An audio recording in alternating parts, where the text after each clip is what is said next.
CBS 성경교실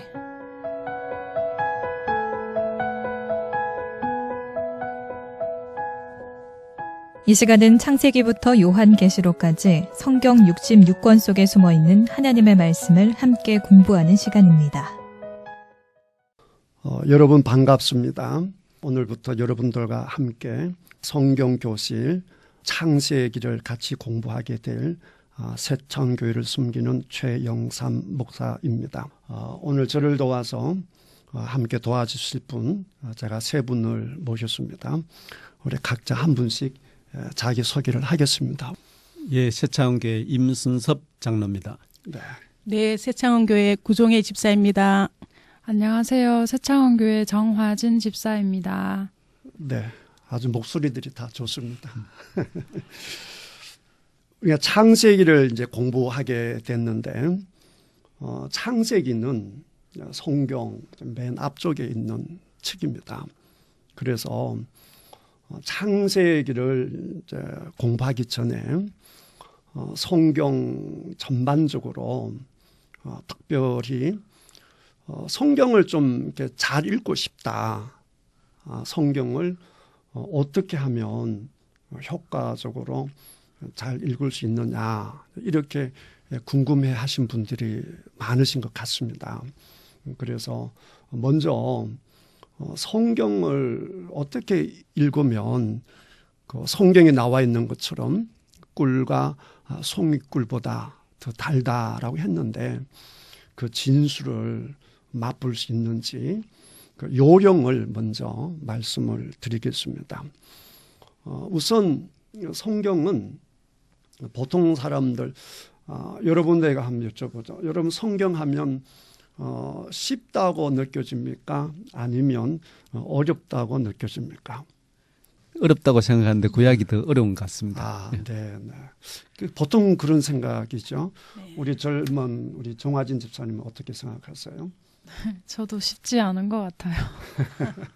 네, 대부분 성경이 어렵다 이렇게 말씀하시고 방금 우리 장로님께서 말씀하신 것처럼 신약보다 구약이 더 어렵다 그런 말씀 많이 하시거든요. 그런데 사실은 구약이 훨씬 재밌어요. 재밌고 또 쉽습니다. 그런데 왜 일반 성도님들은 구약이 어렵다고 느끼겠습니까? 그 이유가 있습니다. 이유는 성경을 잘 모르기 때문입니다. 모르는 건 어렵죠. 그런데 이제 왜 모를까요? 그 이유는 성경을 안 읽기 때문에. 맞습니다. 성경을 안 읽으니까 모르는 거예요. 그냥 뭐 성경을 펼치면 이게 이제 줄거리가 눈에 들어오고 그 사람의 특징이 들어오고 왜 그 말 했는지 이게 보이면 정말 재밌거든요. 그런데 이제 그걸 모르니까 어렵단 말이죠. 그러니까 성경을 재밌게 보려면 방법이 없습니다. 뭐 해야 되느냐? 성경을 읽어야 됩니다. 아멘. 성경 읽지 않고 성경이 재밌는 비결은 없습니다. 그러니까 성경을 읽어야 된다. 그다음에 성경을 읽을 때 어떻게 읽는 게 좋냐? 제일 좋은 거는 창세기부터 계시록까지 쭉 읽어 나가는 게 좋습니다.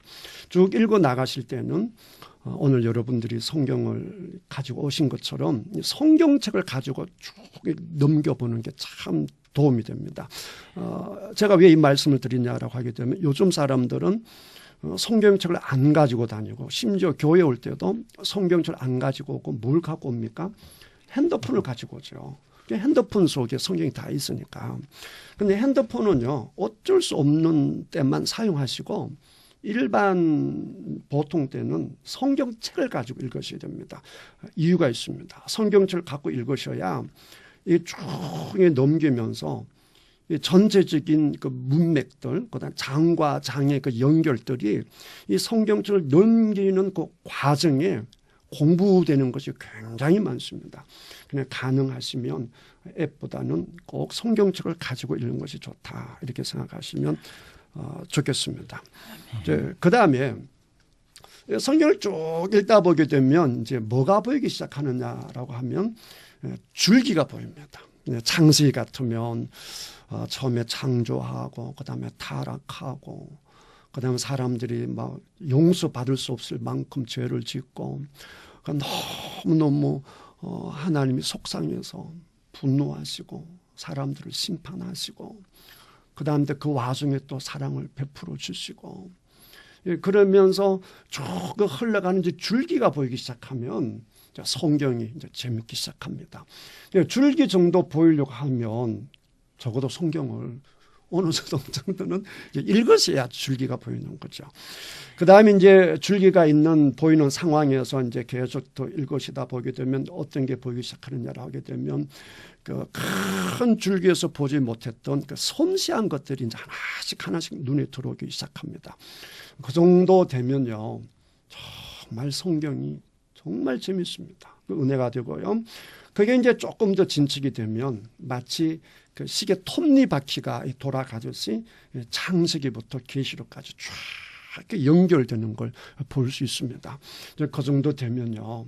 정말 성령님 안 도와주셔도요. 성경 읽는 것 자체만 해도 너무너무 재밌습니다. 거기다가 성령님은 살아 계시는 분이시기 때문에 또 역사하시거든요. 그러니까 이번 기회에 우리가 성경을 좀 많이 읽어야겠다. 특별히 창세기 공부를 하니까 1장부터 50장까지 많이 읽는 것이 제일 좋다. 이 생각을 좀 하시고 읽으시면 좋겠습니다. 그 다음에 또 한 가지 기억해야 될 것은 좀 이따 우리가 이제 확인을 해보겠지만 성경을 읽을 때 우리가 이제 창세기를 공부하지 않습니까? 창세기를 공부할 때 여러분 창세기는 누가 쓴 책이지요? 모세 오경이라 그러니까 창세기는 모세가 쓴 걸로. 그러면 그 모세가 이 창세기를 썼을 때 그 모세가 가진 상황이 있을 거 아닙니까? 그렇죠? 그 다음에 모세가 이 편지를 이 책을 썼을 때 우리 새창원 교회 성도님들을 생각하며 썼겠습니까? 그건 아니죠. 그러니까 모세가 이 창세기를 쓸 때는 처음으로 이 창세기를 읽는 독자가 있다는 거죠. 그 독자 속으로 들어가서 읽으면 훨씬 은혜가 되고 이해가 된다라고 하는 것이죠. 그냥 성경 읽으실 때 항상 염두에 둬야 할 것이 누가 썼는지, 그다음 그 시대적인 상황이 어떤지. 이런 얘기를 하면 여러분들이 문제가 생기죠. 목사님이야 신학교에서 그런 걸 배워서 알지만 뭐 우리들은 그걸 모르는데 어떻게 하면 좋습니까? 이런 질문이 생기잖아요. 그런데 여러분 걱정할 거 없습니다. 지금 제가 가진 성경책만 해도요. 이게 보게 되면 창세기 저자, 기록 연대, 주제, 주요 인물, 기록 목적, 개요. 이게 한 10대줄 간단하게 나와 있거든요. 요것만 봐도, 요것만 보셔도 정말 이제 이해가 되는데 도움이 되죠. 그러니까 저자가 누군지, 어떤 시대 상황에서 기록했는지 그 상황 속에서 들어가 보는 것이 굉장히 좋다라고 하는 것이고, 그 다음에 이제 성경은 원래 성서 공회에서 나오는 것이 이제 공식적인 겁니다. 그런데 이제 여러 출판사에서 나오는데 다른 출판사에서 내는 이유가 뭐냐라고 하게 되면 우리 독자들에게 그 편리함을 주기 위해서 편집을 하는 겁니다. 그래서 제가 갖고 있는 것처럼 개요를 간략하게 써놓는다든지 안 그러면 관주를 필요한 관주를 놓는다든지 이제 이런 거 있거든요. 이런 성경책을 이제 가지고 읽으면 도움이 된다라고 하는 것을 여러분 염두에 두시면 이제 되겠습니다. 그걸 참조를 하시면 좋겠고요. 자, 그다음에 방금 관주 얘기를 했는데 이제 관주 성경이라고 있습니다. 관주 성경. 혹시 관주 성경이 뭔 줄 아십니까? 밑에 답이 그렇죠. 관주 성경이 뭐냐를 하게 되면 원래 이제 관주 성경이라고 성서 공회에서 나온 게 있어요. 그러면 예를 들면 창세기 1장 1절. 그럼 창세기 1장 1절과 연관되는 관련되는 다른 성경 구절이 쭉 나오죠. 예를 들면 시편 33편 66절, 89편 11절, 이사야 4장 25절 이런 식으로 쫙 나와요. 근데 이제 처음 성경 보시는 분들이 관주 성경 읽으면 관주가 너무 많아요. 너무 많아서 그거 어떻게 다 읽나 그 염두가 안 생기거든요. 그래서 이제 보통 성도님들은 관주 성경은 너무 많아서 좀 보기 그렇고 관주 성경이 아닌데 관주 성경처럼 딱 필요한 그 관련된 구절만 딱 내놓은 그런 성경책들이 있습니다. 그런 것들을 구입하셔서 그 관련되는 것만 같이 쭉 보시면 이 성경이 제가 아까 말씀드린 것처럼 시계 톱니바퀴처럼 이렇게 맞물려 가는 그런 거를 확인할 수 있습니다. 그러니까 여러분들도 그런 성경을 읽으시면 도움이 된다. 이렇게 이해하시면 되고 그 다음에 성경 얘기하는 김에 자 제가 한 가지 물어보죠. 지금 여러분 읽고 있는 한글 성경이 쉽습니까? 어렵습니까? 우리가 지금 개역 개정 성경을 보거든요. 거의 대부분 교회가 이 성경책을 보는데 보는 이 한글이 일반 소설이나 뭐 학교에서 배우는 국어책 같이 일반 책이나 비교하면 문장들이 쉬워요, 어려워요? 대체적으로 어렵습니다. 어렵죠. 네, 많이 어렵습니다. 그 이유가 있습니다. 왜 어려우냐? 지금 우리 성경은요, 우리나라 그 성경 번역의 역사를 제가 잠깐 말씀드리겠는데, 그래서 어렵구나. 이게 이해가 될 겁니다. 원래 지금 우리가 보는 성경을 쭉 번역하는 과정을 제가 말씀드리면, 우리나라에서 신약 성경이 처음으로 이제 신약성이 다 출간됐던 때가 1887년도입니다. 그때 우리가 성경책을 보면요. 무슨 말인지 모릅니다. 읽을 수도 없습니다. 정말 어렵습니다. 우리 말인데 못 읽습니다. 그 다음에 1911년도에 성경 전서라고 해서 아까는 신약만 했다 했잖아요. 1911년도에 대한민국 처음으로 신구약 전체가 이제 책이 발간이 됐습니다. 그러다가 이제 1938년 새롭게 개역합니다. 그게 성경 개역입니다.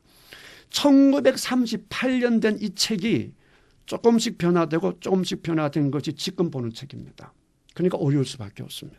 이게 1938년 된 이 성경 개역을 가지고 1952년도에 개역 한글판을 냅니다. 개역 한글판. 그걸 1961년도에 또 새롭게 해서 개역 한글판을 냅니다. 이게 우리가 개역 개정 전에 보던 겁니다. 그러니까 옛날 보게 되면 예수 가라사대 쭉 나오잖아요. 그게 1950년대 번역본이니까 그럴 수밖에 없죠. 그걸 지금까지 본 거예요. 그런데 지금 또 개역 개정을 보지 않고 개역 성경을 갖고 예배드리는 데가 있거든요. 그분들은 1952년도에 번역한 것을 가지고 보니까 제가 태어나기도 전에 그 쓴 책이 얼마나 어렵겠어요. 그냥 어려울 수밖에 없는 거예요.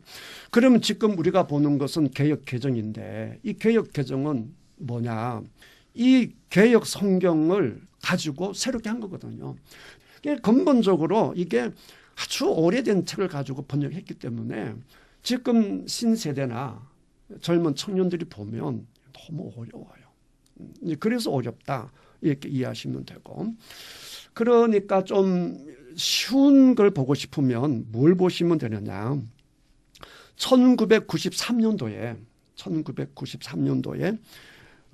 표준 세번역이 나왔습니다.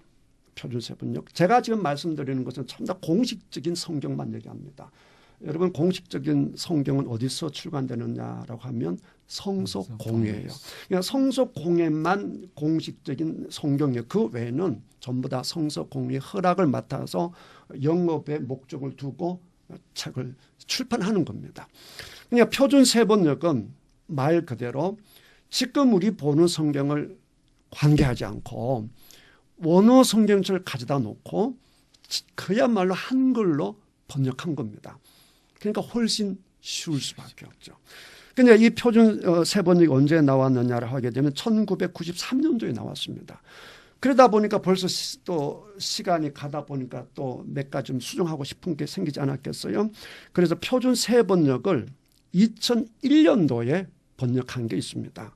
그게 새 번역입니다. 여러분 이제 그런 걸 참고해 주시면 되겠고요. 그 내가 이 개역 개정이 어려우면 표준 세번역 갖다 놓고 이렇게 보시면 좋고 당연히 원어로 보면 제일 좋겠죠. 근데 원어를 모르니까 힘들고. 근데 영어를 좀 보실 수 있으신 분은 영어 성경을 보시면 되고요. 영어 성경 다 어렵다고 생각하지 마시고 영어 성경 중에서도 아주 쉬운 성경들이 있습니다. 굿뉴스 바이블 같은 경우는 중학생 정도 영어 실력이면 볼 수 있는 영어입니다. 그 영어도 다양한 번역본이 있습니다. 그 17세기 번역해 놓은 걸 보는 이제 킹 제임스 버전 같은 것도 있고 다양한 것이 있는데 어쨌든 내 수준에 맞춰서 이제 한글만 볼 수 있는 분들도 성서 공예 말고 일반 출판사에서 번역된 성경도 제법 많습니다. 뭐든지 괜찮아요. 다양한 번역본을 갖다 놓고 보시면 정말 도움이 된다. 이렇게 생각하시면 좋겠고요. 그 다음에 하나. 일반 이제 평신도 중에서 성경을 내가 깊이 연구해야겠다 마음을 먹고 주석책을 사서 보시는 분들이 계십니다. 혹시 이 가운데도 주석책 갖고 계신 분 있을지도 모르겠는데 주석책은요. 가능하면 보지 마세요. 무슨 얘기냐고 하게 되면 장로님 계시지만 교회 한 20년 30년 다니신 분들은 설교 시간에 주보에 오늘 본문이 뭐다라고 하면 한 30년 다니신 분들은 오늘 설교 뭘 하겠구나라고 대충 장로님 짐작이 가능합니까? 안 가능합니까? 예, 대충은 예, 대충 가능하죠. 대충 가능한데 어떤 문제가 생기느냐고 하게 되면 성경을 보고 바로 주석책을 봐버리게 되면 내가 스스로 성경을 읽고 터득해 가는 기쁨을 놓치는 거예요. 놓치는 것이고 그 다음에 주석이라고 하는 것이 물론 위대한 학자들이 이제 선 책이지만 그분들도 우리와 똑같은 사람이잖아요. 완벽하지가 않다는 것이죠. 완벽하지 않기 때문에 다른 사람의 주석을 보는 건 좋은데 내가 성경을 연구하기도 전에 묵상하기도 전에 먼저 주석을 봐버리게 되면 스스로 성경을 보는 눈, 그다음에 스스로 쭉 줄기를 보고 가지를 보고 그다음에 그 세밀한 그 재미가 있는데 그걸 다 놓치는 거예요. 놓치는 것이고 그다음에 이제 설교자 같은 경우는 이제 주석책을 보면 너무 틀에 박힌 설교를 해버리는 거예요. 그러니까 앞에 목사님 설교했던 내용이나 그다음에 설교하셨던 목사님이나 설교 비슷한 이유는 같은 주석책을 보면 비슷해질 수밖에 없는 거죠. 그래서 주석책은 언제 보느냐라고 하면요. 계속 생일 쭉 읽고 이제 연구하다가 또 읽고 하는데 도무지 모르겠다. 그때 이제 펼쳐보는 겁니다. 그때 펼쳐보는데 근데 이제 참 안타까운 것은 그때 펼쳐보잖아요. 그 주석책이 도움이 별로 안 돼요. 분명한 것은 주석책도 분명한데 정말 막상 이거 주석을 좀 봐야겠다 싶어서 주석 보잖아요. 그러면 다 혼돈스럽습니다. 그럴 수밖에 없죠. 왜냐하면 내가 어려우면 그분도 어렵고 내가 혼돈스러우면 그분도 혼돈스러운 거예요. 그러니까 주석책은 그런 장단점이 있다. 그러나 기회가 있고 여유가 많으시면 많은 주석을 보면 그만큼 안목이 넓어지는 거니까 도움은 되지만 제가 드리는 말씀은 주석을 먼저 보지 말라는 거죠. 성경 말씀을 충분히 묵상하고 되새김질하고 그렇게 한 다음에 그런 다음에 주석을 보는 게 좋다. 여러분 그걸 참고로 해 주시면 되겠습니다. 그러면 질문이 생기죠. 목사님 주석책 보지 마라. 성경만 쭉 읽어라. 그럼 성경 읽다가 모르는 단어 나오고 모르는 내용 나오면 어떡하냐. 그때는요. 이런 걱정하지 마시고 좋은 선생님이 계시죠. 요즘 무슨 선생님이 계십니까? 성경 사전 몇 권이 다 들어가 있습니다. 그래서 예를 들어서 아브라함을 모르겠다. 아브라함 딱 치면 인물이 뜨거든요. 그다음에 창세기 연도 모르겠다. 내비 좀 다 떠요. 단어 같은 거. 그런 거는 내가 아무리 연구해도 모르잖아요. 뭐 연구한다 알겠어요? 찾아 공부해야 되는 거니까. 그런 거는 뭐 네이버 선생님한테 물어보시면 되겠습니다. 그렇게만 해도요. 여러분들이 충분히 성경을 재미있게 유익하게 볼 수 있습니다. 그다음에 제일 좋은 것은 성경은 누가 쓴 책입니까? 여러 사람이 썼지만 그러나 여러 사람을 쓰게 하신 분은 누구시죠? 하나님. 네, 하나님 성령님이시잖아요. 그 성령님이요. 우리가 성경 읽을 때 우리들에게 정말 깨달을 수 있는 은혜를 줍니다. 아멘.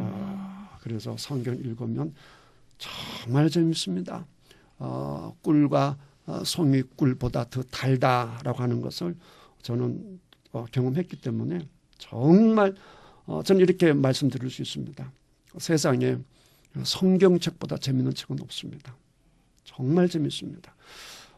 저는 요즘 원래 제가 책을 좋아하지만 다른 책을 읽잖아요. 그러면 시간이 아까워요. 그만큼 성경책이 재밌고 좋습니다. 우리 애청자 여러분들도 또 우리 함께 공부하는 우리 성도님들도 성경을 많이 읽으셔서 정말 재밌고 그 다음에 은혜 받고 그 다음 말씀 안에서 정말 새 힘을 얻어 나가는 그런 복된 성도님들이 다 되시기를 주님의 이름으로 축복합니다. 아멘. 자, 대충 성경을 어떻게 읽을 것이냐라는 것이 제가 말씀을 드렸고요. 이제는 이제 성경에 대해서 기본적인 몇 가지를 좀 공부를 해보도록 하겠습니다. 여러분, 성경은 뭐 첫 시간이니까 창세기는 성경이 맨 앞이니까 성경 기본적인 걸 좀 다루겠습니다. 성경은 총 몇 권입니까? 66권이죠. 우리가 흔히 3927을 그러잖아요. 네. 구약이 39권, 신약이 27권. 나같이 머리 나쁜 사람들 쉽게 외울 수 있도록 하나님이 3927 이런 구조로 주셨습니다. 왜 그렇게 주셨는지 모르겠지만 어쨌든 3927이어서 기억하기는 좋습니다. 자, 그러면 성경을 그러니까 창세기부터 요한계시록까지 있는데 이 성경 전체가 서여진 시간이 한 얼마 정도 되겠습니까? 한 몇 년 정도 걸렸겠습니까? 이거는 뭐 생각한다고 알 수 있는 게 아니죠. 제가 지금 갖고 있는 성경에 보게 되면 이렇게 되어 있습니다. 이거는 상식적으로 제일 먼저 선 성경책은 어떤 책일까요? 창세기일 수도 있고 창세기 누가 썼다라고 했죠? 모세요. 어쩌면 출애굽기가 먼저 서여질 수도 있습니다. 그러나 중요한 것은 다 누가 썼다? 모세가 썼다는 것이죠. 그 제가 갖고 있는 성경에는 이렇게 되어 있습니다. 기록 연대가 1446년부터 1406년경 이렇게 되어 있습니다. 이게 정확한 건 아닙니다. 대충 그럴 거다라는 건데 여러분 제가 다시 말씀드리면 당연히 예수님 오시기 전이죠. BC 1446년에서 1406년요. 그러니까 창세기가 적어도 한 몇 년 사이에 서여졌다는 거죠. 40년. 40년 하면 떠오르는 게 뭡니까? 광야 생활. 그러니까 광야 생활 때 서여진 책이다. 이걸 알 수 있는 거죠. 그럼 좀 이따 구체적으로 공부하겠고. 그러니까 제일 먼저 선 책은 어쨌든 모세가 쓴 책인 거는 분명하고 출애굽기 일수가 있고 뭐 창세기일 수도 있고 아무도 모릅니다. 그러나 출애굽기 일 확률이 조금 더 앞선다 이렇게 보시면 되겠고요. 자, 어쨌든 뭐 모세 때니까 그렇게 생각하시면 되겠고. 자, 맨 마지막에 서여진 책은 무슨 책일까요? 요한계시록. 네, 요한계시록. 그러니까 요한계시록이 모르면 이걸 생각하면 되죠. 예수님의 12제자 중에서 제일 오래 사신 분이 누굽니까?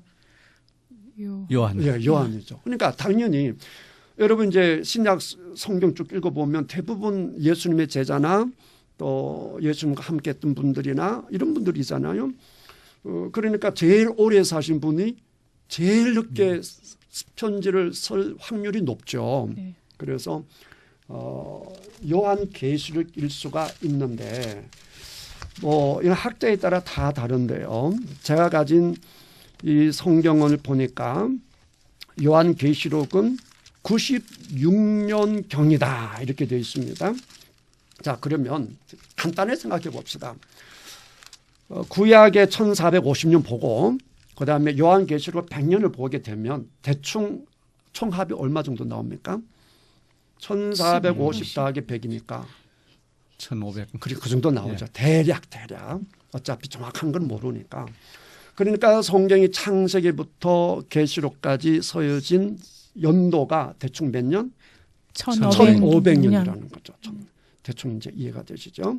자, 그러면 1500년 동안 여러 사람이 이제 기록했을 거 아닙니까?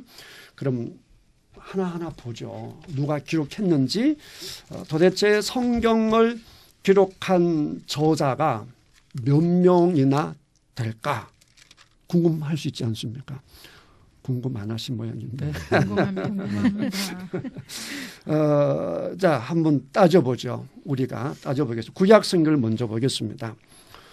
창세기, 출애굽기, 레위기, 민수기, 신명기는 아까 누가 썼다고 했죠? 모세. 그러니까 모세. 계산해 봅시다. 한 명이죠. 자, 요수아는 누가 썼을까요?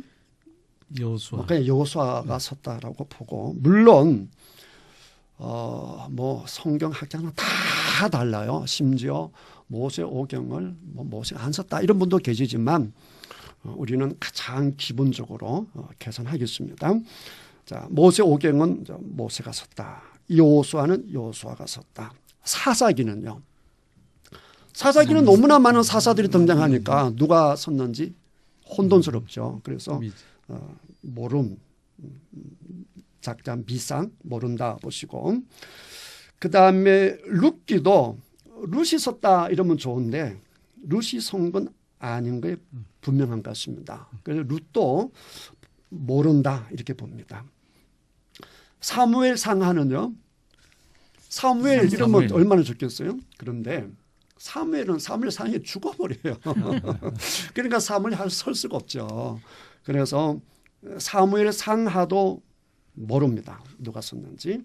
뭐 이런저런 뭐 주장하신 분도 계시지만 모른다가 일반적입니다. 그다음에 열왕기 상하도 모르겠죠. 그다음에 역대 상하도 모른다고 봐야 됩니다.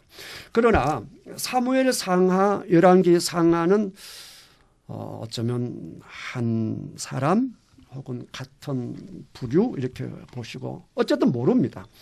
자, 에스라는 누가 썼겠습니까? 에스라는 에스라가 썼다 보시면 되고, 느헤미야는 느헤미야 썼다 보시면 되고, 에스더는요. 에스더가 썼으면 얼마나 좋겠습니까만은 잘 모릅니다. 에스더도. 그래서 에스더도 잘 모르고. 욥기는요. 욥이 썼죠. 시편은요. 제일 많이 나오는 작자가 누구죠? 시편? 다윗이죠. 다윗만 있는 게 아니라 모세도 있고요. 솔로몬도 있고. 뭐 아삽도 있고 아삽 자손도 이러 있으니까 시편을 한 5명 정도 볼까요? 정확한 모르지만 대충 한 5명 정도. 잠언은 누가 썼죠? 잠언 솔로몬. 그다음에 전도서도 솔로몬. 아가서도 솔로몬. 그러니까 잠언, 전도서, 아가도 솔로몬.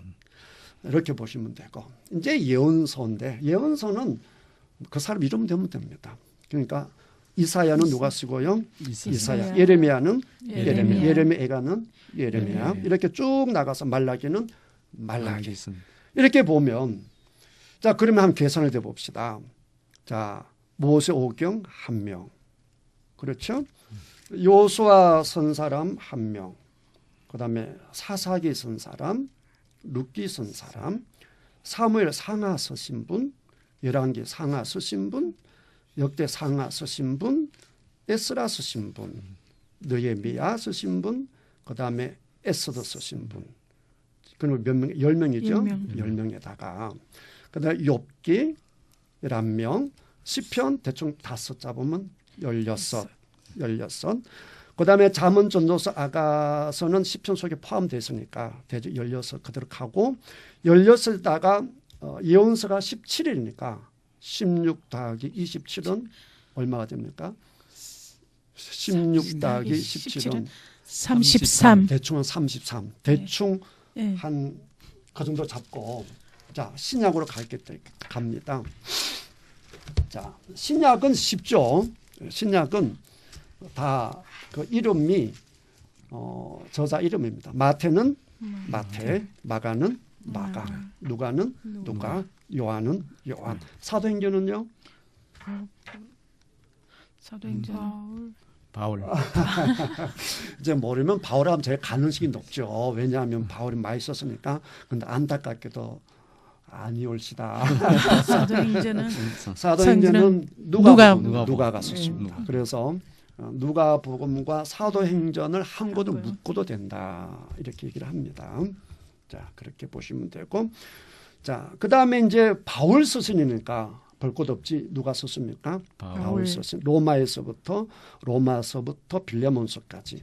로마서, 고린도전서, 후서, 갈라디아서, 에베소서, 빌립보서, 골로새서, 데살로니가 전서, 후서, 디모데 전서, 후서, 디도서, 빌레몬서. 바울 서신이 총 몇 권입니까? 13권. 자, 그 다음에 이제 공동서신이라고 하는데 히브리서가 나옵니다. 히브리서는 작자 모름입니다. 바울이 썼다라기도 하고 바울의 제자들이 썼다 이렇게 말씀도 하시는데 미상이라고 보는 게 맞습니다. 자, 야고보는 누가 썼겠습니까? 야고보입니다. 이 야고보는 누굽니까? 예수님의 동생 야고보입니다. 예수님의 동생 야고보. 자, 베드로 전후서는 누가 썼겠어요? 베드로. 요한 1, 2, 3서는 요한. 유다는 유다서. 유다는 누굽니까? 누구의 동생이죠? 예수님의 동생입니다. 자, 그 다음에 요한계시록 누가 썼겠어요? 요한 썼겠죠. 그러면 대충 몇 명 정도 나옵니까? 복음서의 4명. 그렇죠? 그 다음에 바울 쓰신 5명. 그 다음에 5명, 야고보서 6, 베드로 7, 요한 7, 다 8, 유다 9. 대충 9명 정도 나오죠. 아까 구약이 몇 명 정도 됐습니까? 33. 그러니까 대충 보면 약 한 40명에서 한 45명이 나오지 않습니까? 그죠? 정확히 모르는 거니까. 자, 그러니까 얼마나 기가 막힙니까? 성경 전체에 서해진 기간이 몇 년이라고 했습니까? 1500년. 1500년. 그 긴 시간 동안 적어도 몇 명의 작자가 한 40명의 작가분들이 전혀 낯선 전혀 다른 상황에서 각자가 글을 썼는데 지금 우리가 이걸 창세기부터 계시록까지 쭉 읽어 나가면 어떻게 그게 시계 톱니바퀴 같이 서로 맞물려서 돌아가느냐 말이에요. 그러니까 한 사람의 의도자가 없으면 불가능하다는 것이죠. 그러니까 성경을 쓰게 하고 성경 전체 흐름을 감독하신 분이 계시다는 거죠. 그분이 누구시라고요? 성령님. 성령님이라는 거죠. 그래서 모든 성경은 하나님의 하나님의 감동으로 된 것이다 라고 되는, 그게 아니면 설명이 안 되죠. 여러분 집에 가셔가지고 소설 한번 써보세요. 시작 부분하고요 끝부분이요 완전히 전혀 다른 방향으로 나갑니다. 그건 고사하고 A4 용지 한 장만 글 써보라 하시면요, 이게 앞뒤가 이게 질서정연하게 넘어가는 그런 글을 쓸 수 있는 분이 흔치가 않습니다. 똑같은 사람이 그 자리에 앉아서 A4 용지 한 장 글을 쓰는데도 앞뒤가 잘 안 맞는데 1500년 동안 서로 얼굴도 모르는 사람들이 전혀 다른 상황 속에서 글을 썼는데 어떻게 이게 톱니바퀴 돌아가듯이 착착착착 이렇게 물려서 돌아가느냐 말이에요. 그러니까 성경은 누가 기록했다? 하나님이 기록했다. 이렇게 볼 수밖에 없는 것입니다. 이제 지금까지 성경 전반적인 것을 가장 기초적인 것을 말씀드렸습니다. 그러면 이제 창세기 공부에 들어가도록 하겠습니다. 이제 창세기 공부를 하겠는데 제가 처음에 성경을 읽을 때 뭐를 좀 많이 생각하라고 했죠?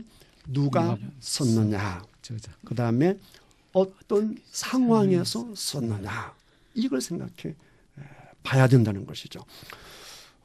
창세기 공부하기 전에 여러분도 오셨으니까 한 말씀들 하셔야 되지 않겠습니까? 그럼 창세기 하면 떠오르는 단어 하나씩만 말씀해 봅시다. 우리 정화진 집사님, 창세기 하면 뭐가 떠오릅니까? 시작이라는 네, 시작. 시작이라는 단어가 떠오릅니다. 우리 구종희 집사님, 창세기 하면 뭐가 떠오릅니까? 창세기는 만물 네, 그렇죠. 만물을 뭐 했다? 창조했다. 그러니까 만물이 떠오르시죠. 왜냐하면 만물이 언제 시작됐지? 창세기를 보면 알 수가 있구나. 그러니까 아주 훌륭한 대답입니다. 우리 장로님, 창세기 하면 뭐가 떠오릅니까? 저도 하나님이 우주를 창조하심이 생각납니다. 네, 네. 벌써 이렇게 창세기 딱 하면 창조가 탁 떠오르잖아요. 뭐 교회 조금만 다니신 분들은 다른 건 몰라도 창세기 1장 1절은 알죠. 창세기 1장 1절이 뭡니까? 하나님이 천지를 창조하시니라. 네. 그런데 앞에 뭐가 빠졌어요? 태초에 언제? 태초에. 태초에. 누가? 하나님이 무엇을? 말씀으로 말씀. 무엇을? 천지를 뭐 하셨다? 창조하셨다. 거기에 다 나와 있는 거죠. 그렇죠? 그러니까 창세기를 보면 이제 어떻게 시작됐는지, 하나님이 어떤 분인지 그 모든 걸 알 수 있거든요. 이제 그런 거는 좀 이따 그 내용을 들어가면서 이제 다루도록 하겠고, 지금 이 시간에는 저자와 그다음에 그때 그 서여진 상황, 그 상황을 좀 보면서 창세기가 어떤 상황 속에서 기록이 되어졌을까 이렇게 생각해 보겠습니다. 자, 먼저 다시 한번 이제 정리를 하면 창세기는 누가 기록했다고요? 모세가 기록했죠. 그러면 모세라고 하는 인물이 과연 어떤 인물이냐 이걸 좀 알아야 됩니다. 모세를 알려면 어떤 성경책을 보면 되죠? 창세기 다음에 나오는 책이 출애굽기죠. 출애굽기를 보면 모세에 관한 이야기가 나옵니다. 뭐 지금 출애굽기 시간이 아니니까 그냥 제가 이야기로 정리를 하겠습니다. 모세가 태어나던 시절은 정말 창세기 1장 2절과 같은 상황입니다.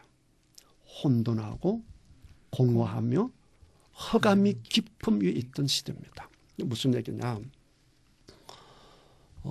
이스라엘 백성들이 이집트에서 노예로 살았는데 그 기간이 대충 400년 정도 됩니다.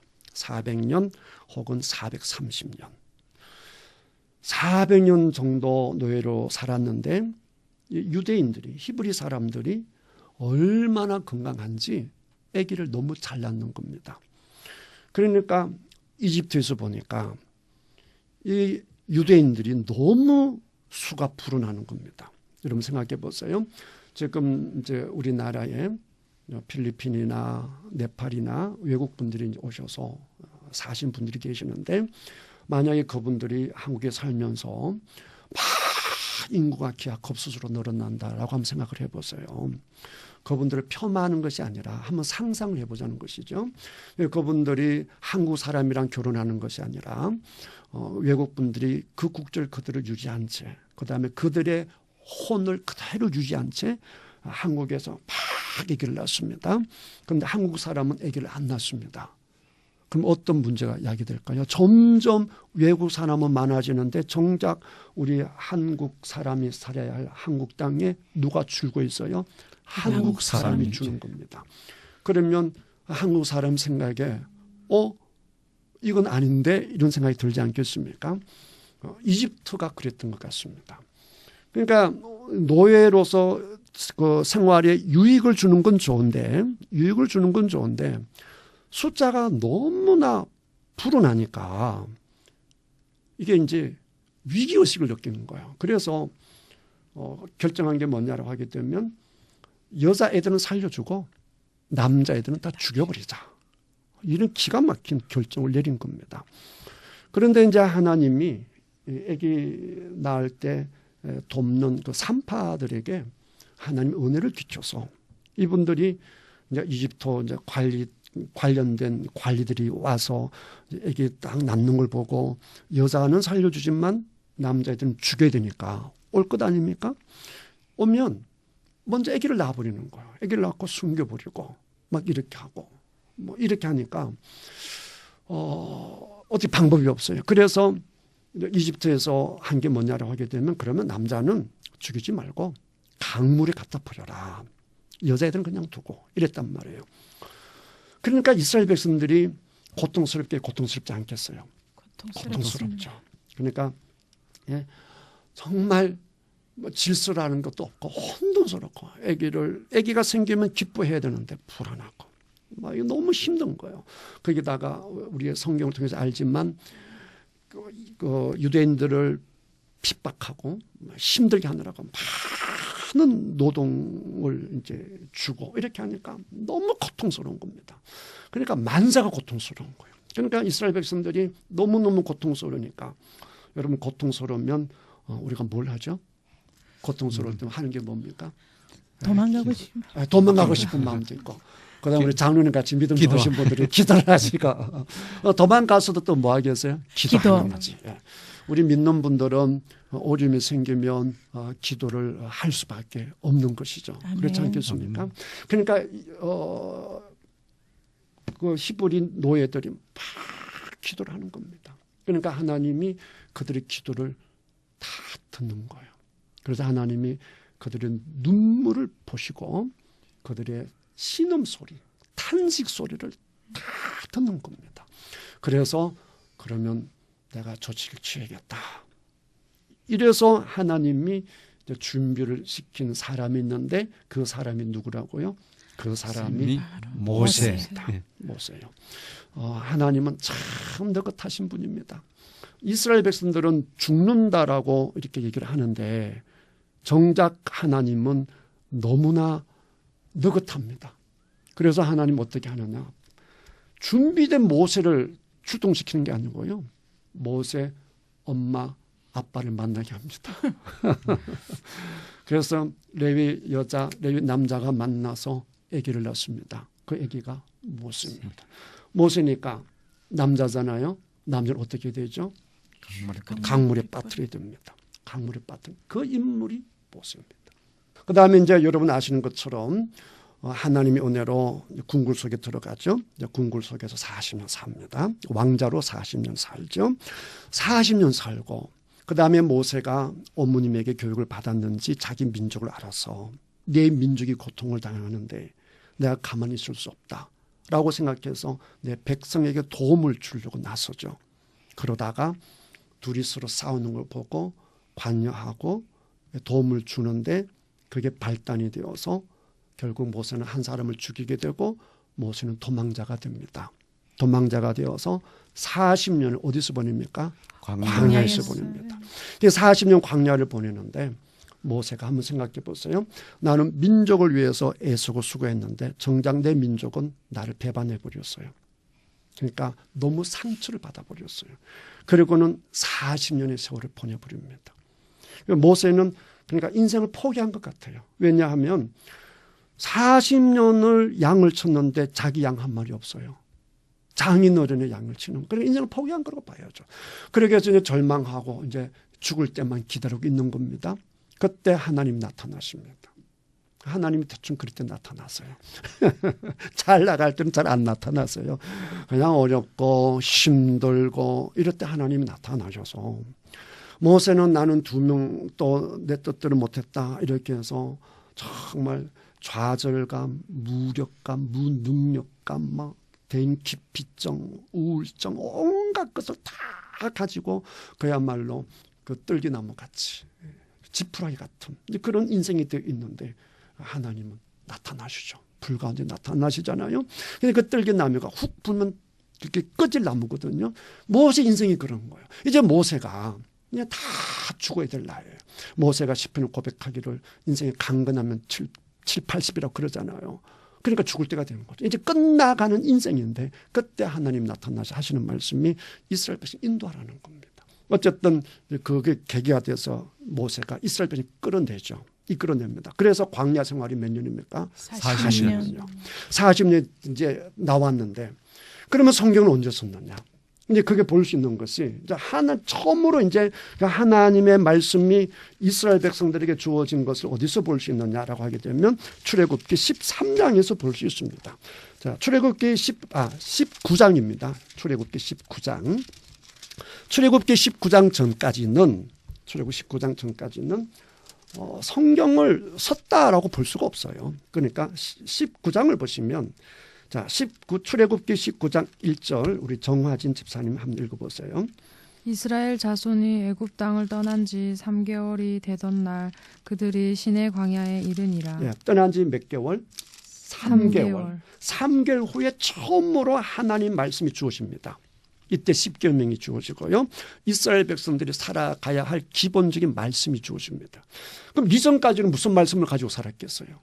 이전까지는 무슨 법칙으로 살았겠어요? 무슨 헌법으로 살았겠어요? 그들은 이집트에 살았으니까 이집트 사람들이 법을 유지하지 않았겠어요? 그러니까 법도 없는 거예요. 지금 뭐 부랴부랴 나오긴 나왔는데 우리 민족을 만들어 가야 돼. 우리 법도 아무것도 없는 상황입니다. 드디어 3개월 후에 하나님이 이스라엘 백성들이 될 수 있는 말씀을 주시는 겁니다. 그게 최초의 말씀이겠죠. 그게 이제 십계명을 비롯한 말씀이고요. 대충 그러면 출애굽이 언제 기록됐을 것이다 생각해 볼 수 있는데 요 시내 광야에서 약 한 1년을 머뭅니다. 대략 1년을 머무면서 레위기도 그때 다 기록한다고 보시면 됩니다. 자, 민수기를 가셔서 민수기 1장 1절을 보시면 뭐라고 되어 있느냐? 이스라엘 자손이 애굽 땅에서 나온 후 몇째 해? 둘째 해라는 거죠. 그러니까 시내 광야에서 대충 한 1년 정도 있었다 이렇게 보면 됩니다. 그러니까 민수기는 이제 광야 생활 둘째 해부터 이제 출발을 해서 대충 한 38년 동안 광야를 이제 움직이는 거죠. 광야 떠돌이 생활을 하는 거예요. 그렇게 해서 민수기 33장을 봅니다. 33장 50절 보시면 어디 도착합니까? 모압 평지에 도착하는 이게 대충 한 38년 걸린 겁니다. 여기 이제 모압 평지에서 이제 민수기가 완성이 되겠죠. 그리고 나서 이제 이때 기록한 책이 신명기입니다. 신명기 이제 1장에 보면 그게 나와 있습니다. 그러니까 대충 우리가 감을 잡을 수 있는 것이 출애굽 후 몇 개월 후에 처음 하나님 말씀이 주어졌다고요? 3개월. 그다음에 시내 광야에서 몇 년 생활했다? 1년. 1년 생활하는 사이에 무슨 책이 대충 기록되었다? 출애굽기, 레위기가 기록되었을 것이다. 그다음에 민수기는 광야 생활 38년의 그 과정이니까 아무래도 광야 중에 서든지 안 그러면 도착하고 모압 평지에 도착하고 나서 쓰지 않았겠어요? 그때 썼다. 신명기도 그때 썼다. 자, 그러면 지금 우리가 무슨 공부하고 있죠? 창세기. 그럼 창세기는 언제 기록했을까? 이제 추측해 볼 수 있는 거죠. 무슨 얘기인지 아시겠죠? 그냥 창세기는 언제 썼을까?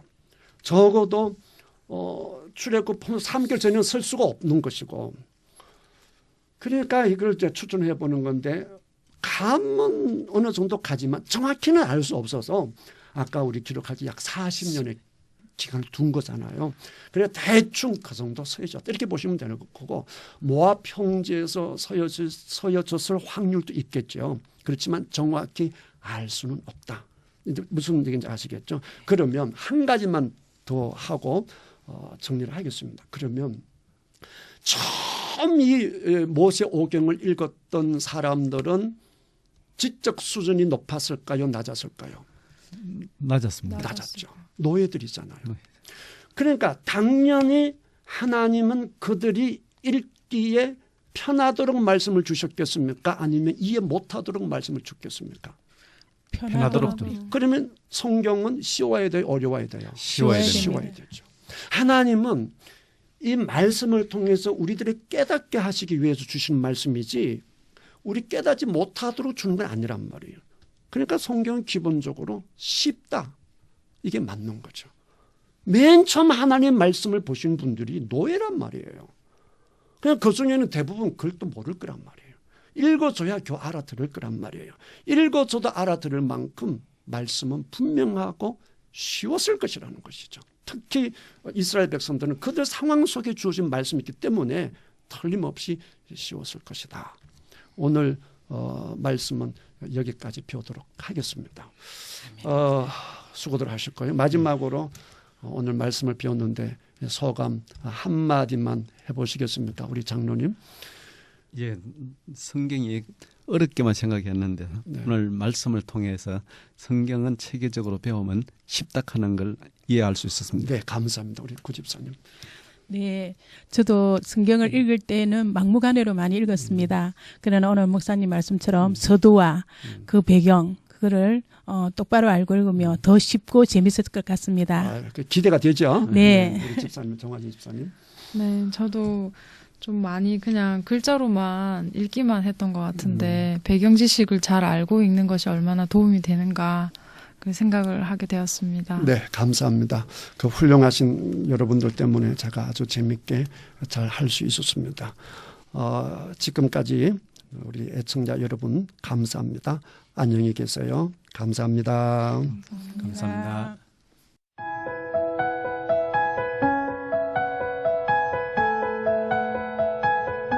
CBS 성경교실 지금까지 새창원교회 최영삼 목사였습니다.